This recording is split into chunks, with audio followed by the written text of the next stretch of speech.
Good afternoon, or good evening, I should say, professor, fellow classmates. My name is Maurice Whitaker. Touching bases with you with this older adult oral presentation video, which is one of the bigger projects of the semester. Excited to share this story with you. I just want to give you a brief history or a brief background of my interviewee. My interviewee is my paternal grandmother. Decided to use her because I felt like I didn't really know that much about her life story. I always found it strange, or I guess couldn't find the right way to ask certain questions about my grandmother's life without being offensive or disrespectful or any kind of manner. I've always found that in my family, talking to older adults, who had to grow up in the time that my grandmother had to grow up in, the 50s, 60s, 70s, 80s, at a time where, pretty much the opportunities that weren't the opportunities that's available to me, as a young African American male residing in the United States, weren't, afforded to my family in generations past. So I've always found that asking questions about the past, really like kind of brought on this sense of discomfort. But nonetheless, I finally, got up the nerve to ask my grandma to participate in this project, and she, agreed, and was very ecstatic to, share her story with me. So, just getting into it really quick. My grandmother's name is Sally Evans. That's her nickname. For the sake of, keeping, real names confidential. She was born and raised here in Philadelphia, Pennsylvania. She was born in July of 1944. At this present time, she is 69 years of age and still kicking, despite, health issues, that comes with, getting older and things of the sort. So we'll get right into it. The first slide is talks about the developmental stage at which we had to choose. I decided to go with stage number 7, which is generativity and versus stagnation. We find in this stage that adults are, involved in investing in their work, families, communities, and future generations. We also find that adults look past their own lives to that of the well-being of those around them. I believe this to be true, given the fact that, just looking at how my grandmother conducts herself at the age that she's at now, she's always doing something, constantly shopping, walking. She's engaged in her family. She's engaged in her committed relationships. She's been a long-standing member of her church family, and she's just active in her elderly community where she currently resides, which is like a elderly folks home, somewhat like assisted living.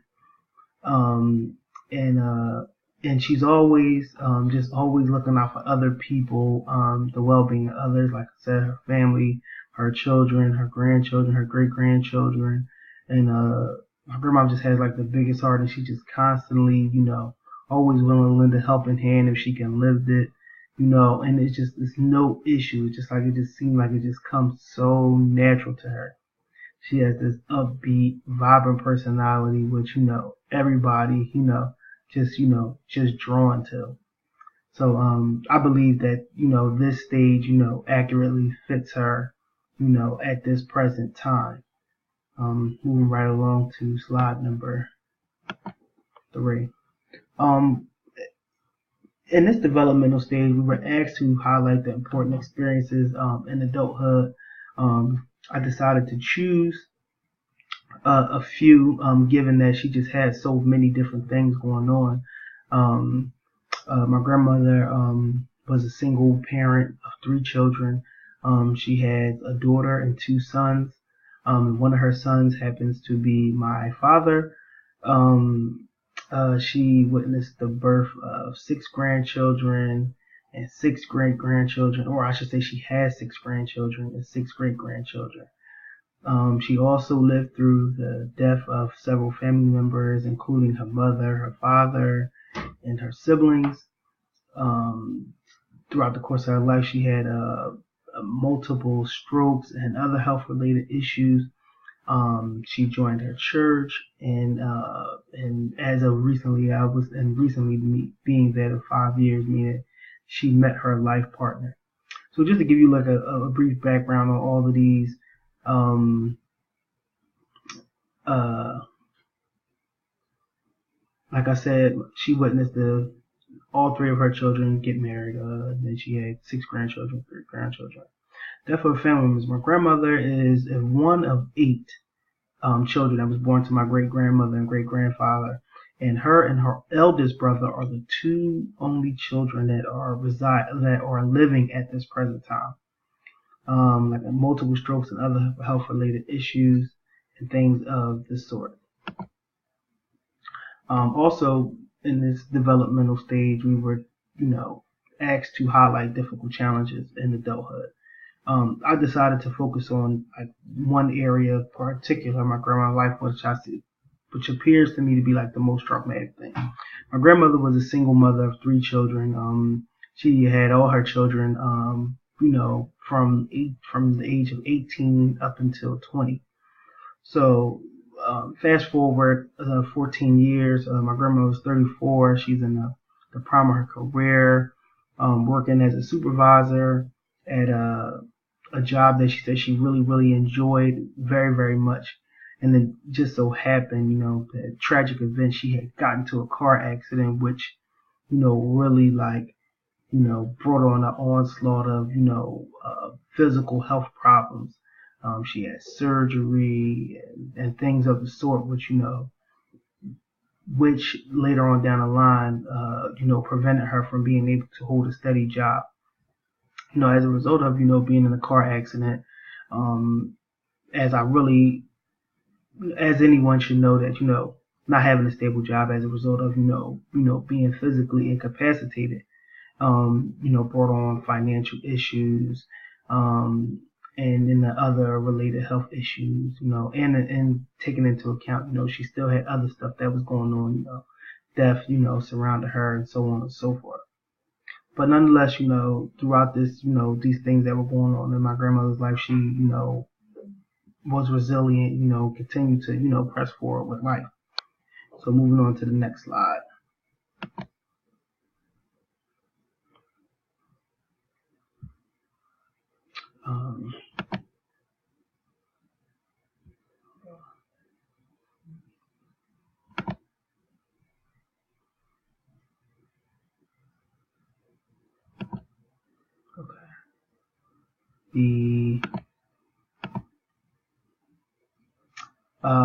We were also taught to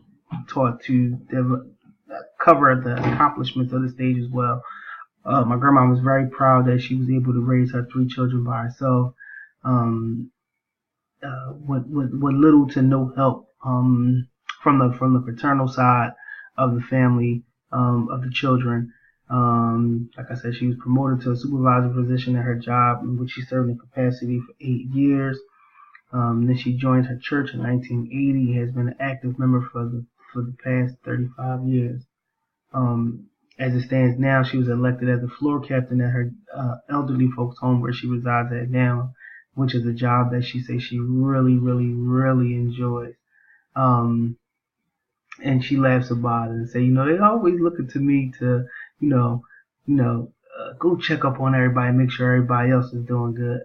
That goes back to the part of, not so much concerned about her health and well-being, given that she does have, a lot of health issues, but she just, still manages, to serve in this capacity and check on her fellow residents. To the next slide.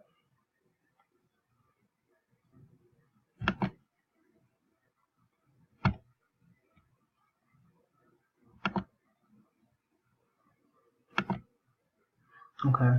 So I decided to stick with stage 7 as my psychosocial crisis, given the fact that the car accident was so tragic that, or traumatic, I should say, that like it just affected my grandmama, in physical manner, financial manner, and in a mentally as well. Um, we were also asked to discuss the biopsychosocial factors or events that may have facilitated and or inhibited the resolution of the psychosocial crisis. From a biological standpoint, my grandmother had chronic knee and back pain, which prevented her from working, a stable job. From a psychological, standpoint, it was, a stressor on her, given the fact that, she went from, having just a stable, lifestyle. Not saying that my grandmother was rich, but, just she had a stable income, which provided for her and her children. And to go from being able to do those things and just to have it seem like to have it taken away from you overnight, just is like overwhelming for her. And then from a social standpoint, it was just like she just had a lack of support system. More so speaking in reference to the paternal side of the family, like no real fatherhood, no real father, no father figure presence in the home, biological and or putative or presumed, or and or a paramour. But nonetheless, like I said, my grandma, was just very resilient and just managed to keep on keeping on, for the sake of herself and her children. Which got her to where she's at today. Um, uh, Continue from the last slide, discussing the biopsychosocial factors. This also was an inhibited one, which, given the fact that my grandma was in the car accident, she ran into a plethora of financial issues. She wasn't able to work given the fact that she had chronic, back pain, knee pain, and she did a lot of physical, work that required her, lifting things and so on and so forth at work. And, as a result, she just wasn't able to work because she just was in so much pain. So one of the issues that, she ran into at this time was like, she didn't know at the time that she was physically disabled, but it just, it took her, a long time to get access to government services. She did, in her own words, she had to go on welfare, like she said.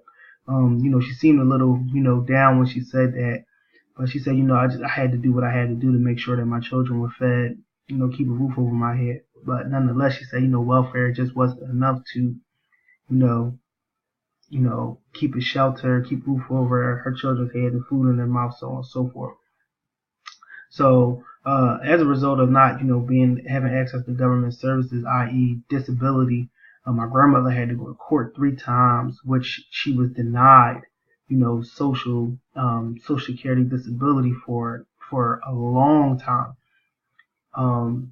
So, speaking to my grandma, I asked her, I said, well, how did you make it through this tough time? And she was like, I relied on the Lord, and I had to, be resilient for myself.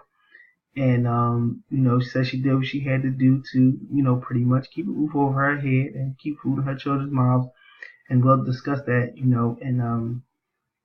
the next few slides, how she managed to do everything she needed to get done.